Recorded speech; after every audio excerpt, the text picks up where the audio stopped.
Então tá, gente, tudo bom? Sejam bem-vindos ao nosso workshop sobre a ansiedade, sobre as flores de Raff, que nós vamos falar hoje. Vamos dividir esse workshop em 3 partes.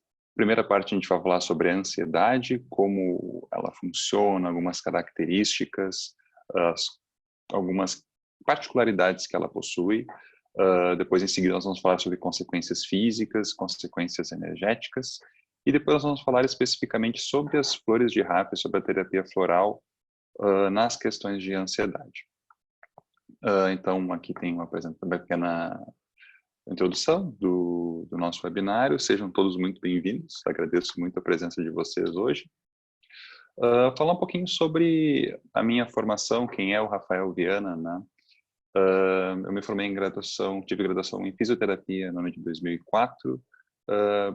Desde lá eu fui me inteirando sobre as terapias integrativas, com mais ênfase ali por 2017, 2018, quando eu fiz a minha extensão universitária em terapia floral pela UBRA. Então, lá nessa extensão foi um curso bem extenso, de 180 horas, e depois eu fui me aperfeiçoando em outros sistemas também, principalmente nos sistemas das flores de Raff. Também fiz aperfeiçoamento em sistemas de Minas, sistema dos quânticos, além de outros cursos, como leitura dos registros acásticos, e agora minha nova área que a gente está iniciando, que é a acupuntura na medicina tradicional chinesa, que a minha formação agora vai ser até o início ali de 2021. Então, o tema de hoje é sobre ansiedade. Vamos falar um pouco sobre o que é a ansiedade, ver as características da ansiedade e como as flores de Raff elas podem atuar nos casos de ansiedade. Trouxe alguns números para a gente conversar hoje. De acordo com a Organização Mundial da Saúde, 264 milhões de pessoas vivem com algum tipo de ansiedade. O Brasil é o país com a maior taxa de pessoas com transtornos de ansiedade, são cerca de 18 milhões de pessoas. E os gastos com ansiedade e depressão por ano em todo o mundo, eles atingem a cifra de US$ 1 trilhão.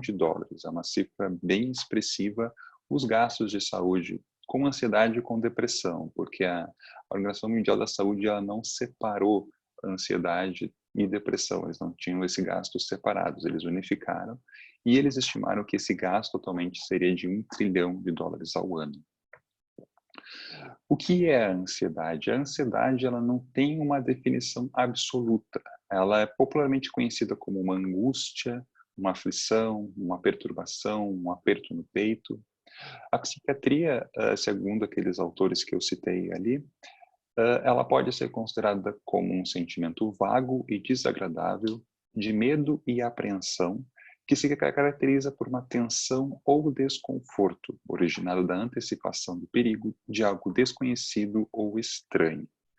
É algum tipo de preparação sobre algo que não se conhece, algum desconforto, uma tensão. Já o Ministério da Saúde aqui do Brasil, ele define que é um fenômeno que faz parte da vida do ser humano, que às vezes traz benefícios e que às vezes traz prejuízos, dependendo das circunstâncias e da sua intensidade. A gente considera a ansiedade semelhante ao estímulo de luta e fuga, que é uma reação natural do nosso sistema nervoso central, uma reação primitiva, quando a gente se depara com uma situação de perigo, preparando o nosso corpo para lutar ou para fugir. No caso da ansiedade, ela prepara o nosso corpo para tomar alguma atitude.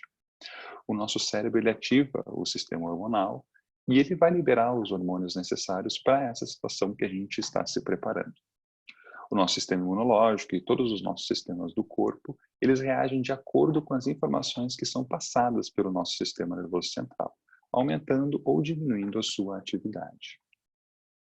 Aqui eu coloquei uma figura clássica de como é um estímulo primitivo. A gente remontou à era das cavernas, onde se tinham realmente grandes perigos da natureza, né? E coloquei um tigre de dente de sabre, alguém enfrentando ele, se preparando para enfrentar ele, e outro fugindo. Falando da ansiedade positiva, a gente pode caracterizar ela como aquela que ajuda a colocar o indivíduo a entrar em ação. Então, quando você tem uma entrevista de emprego, você vai se preparar, vai estudar a empresa, vai ver o que você vai falar nessa entrevista, como você vai se portar. Quando você tem uma cerimônia, uma festa, você se prepara, você vê a roupa, você vê o cabelo que você vai, como você vai pentear ele, como você vai ir. Quando a gente tem uma prova, um concurso, algo que a gente tem que ser submetido a um exame, a gente estuda, a gente vê quais os livros que a gente precisa, vê todas as ferramentas que a gente pode usar para ir bem nesse teste. E, por exemplo, quando a gente quer fazer uma prova física, como uma corrida, a gente quer correr 20 quilômetros, a gente tem toda a preparação que o nosso corpo tem para chegar bem nessa prova, para conseguir completar os 20 quilômetros. Então, tem todo um preparo antes para a gente conseguir chegar nessa corrida bem. Já a ansiedade negativa, a gente tem o desequilíbrio, a gente tem o convívio frequente com a apreensão. A gente sempre fica pensando naquele problema, a gente tem medo quando a gente vai dormir, a gente tem uma dificuldade por estar sempre remoendo aqueles pensamentos, a gente não consegue desenvolver nossas atividades corretamente e a gente não consegue relaxar. E um dos sintomas clássicos que a gente consegue ver numa pessoa, um sinal clássico, é o roer as unhas, que eu coloquei ali no desenho. Falando de causas da ansiedade, ela não tem uma causa definida. Como ela é considerada parte da vida, cada experiência pessoal ela causa ansiedade. Então, por exemplo, eu posso ter medo de altura e você não pode ter medo de altura. Então, para mim, a altura é uma situação que me causa ansiedade. Para você pode ser o medo de avião. Então, cada situação que a gente enfrenta, ela é causadora de ansiedade. As preocupações, os medos, sejam eles específicos, medo de altura, medo de avião, ou sejam eles genéricos, eu tenho medo de alguma coisa, elas também são causadoras de ansiedade, assim como doenças, e a gente quer ficar bom logo quando a gente está numa situação de doença, e experiências novas. Então, qualquer coisa que a gente não conhece, o desconhecido, como eu falei ali antes, naquela experiência de desconhecido, ela é uma causadora de ansiedade também. E de acordo com Bottega, esse ator da psiquiatria, ele ainda considera que a ansiedade pode ser um traço da personalidade. Então, a pessoa, assim como ela é alegre, como ela é triste, ela pode ser considerada uma pessoa ansiosa como traço da personalidade dela. Falando um pouco dos sintomas da ansiedade, eles são variados, eles refletem tanto no nosso físico como no nosso psíquico. No aspecto físico, a gente pode considerar a agitação, os tremores, sudorese, palpitações, boca seca, vontade de comer, roer as unhas, constipação e o tenesmo, que é a vontade de ir no banheiro muitas vezes. Já na parte psíquica, a gente pode considerar a impaciência, a inquietude, a sensação de fadiga, desânimo, distração e a insônia. Algumas situações que são desencadeantes da ansiedade, a gente pode citar o nervosismo, porque quem vive nervoso, ele sente as situações cotidianas como estressantes. Então, se eu tenho que ir ao meu trabalho, eu tenho que enfrentar um engarrafamento ou um transporte que está sempre cheio, que está sempre atrasado, essa é uma situação que me causa ansiedade. Só eu cogitar em começar a enfrentar essa situação, antes disso eu já tenho a ansiedade. Quando eu sou submetido a exigências, quando eu tenho um desafio, a pessoa ela fica ansiosa rapidamente. Então, por exemplo, eu tenho que fazer uma prova para passar na carteira de motorista. Essa é uma exigência que eu vou ter que me submeter. Eu vou ter a ansiedade de eu me submeter a essa prova. E a tensão e o medo, elas andam juntas, porque elas são frutos da insegurança de uma situação difícil de resolver. Então, eu acho que eu não vou ter capacidade de conseguir de resolver esse problema e acho que tudo vai dar errado. É uma situação que o medo e a tensão, elas andam juntos e desencadeiam a ansiedade. O próprio pensamento, quando a gente pensa em algo que nos causa algum desconforto, algum medo, ele já desencadeia a ansiedade, porque apenas por imaginar essa situação, eu estar submetendo a uma prova, eu ir a uma altura, ou eu viajar de avião, isso me causa, só eu ter esse pensamento, ele desencadeia todo o mecanismo físico no meu corpo. A racionalidade, que seria resolver todas as situações de maneira racional, sem emoção ou sentimento.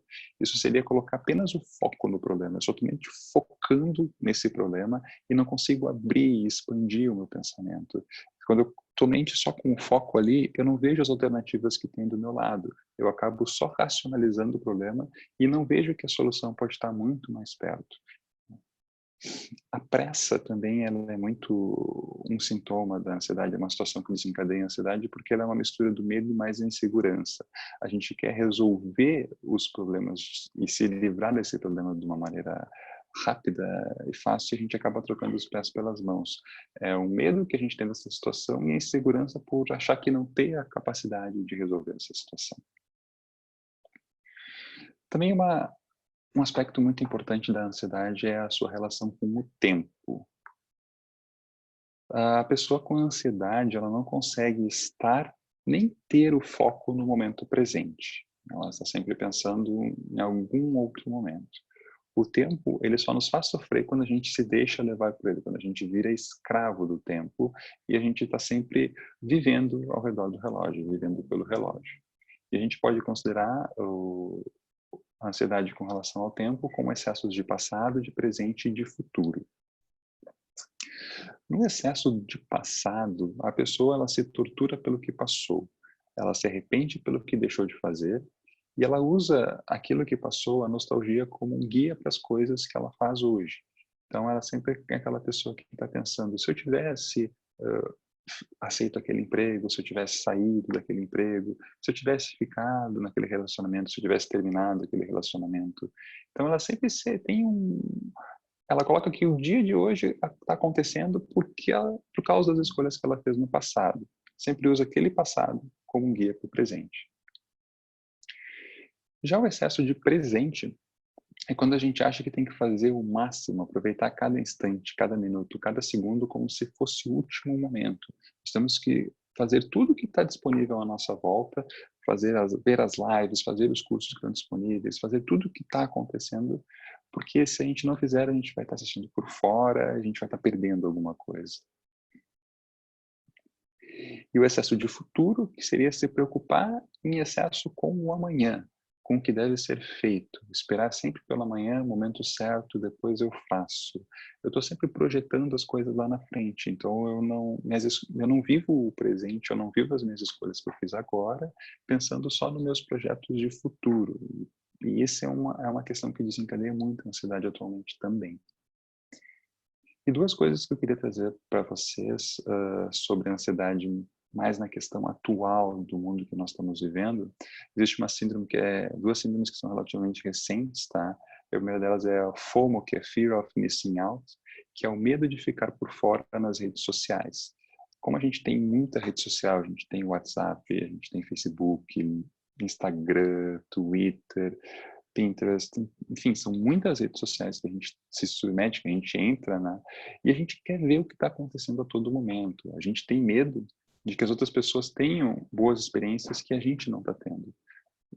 Então, essa é uma síndrome que está sendo estudada, se não me engano, desde 2005, 2006, e é uma síndrome que está cometendo muita gente, porque estamos sempre na necessidade de ficar vendo o que está acontecendo. E a outra síndrome que também está sendo discutido bastante é a infoxicação, que é a intoxicação com a informação, que é uma espécie de compulsão pelas notícias, que acaba tornando o indivíduo incapacitado de realizar qualquer análise crítica sobre a menor informação que ela recebe. Então nós temos hoje o jornal, a TV, nós temos os sites do jornal, da TV, nós temos blog, nós temos rádio, nós somos realmente bombardeados por informação. E quando a gente só absorve, não consegue criticar isso e debater isso de maneira, a gente acaba sendo muito influenciado por essas informações e acaba sendo intoxicado mesmo, por isso que esse trocadilho de intoxicação.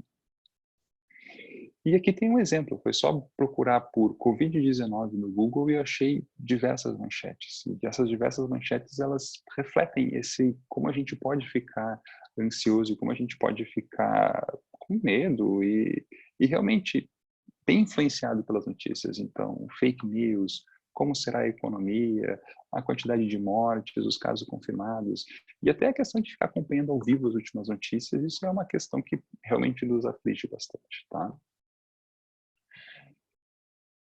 Então agora a gente vai falar, no próximo vídeo, a gente vai falar sobre as consequências, tanto físicas quanto energéticas, tá? Fica aí.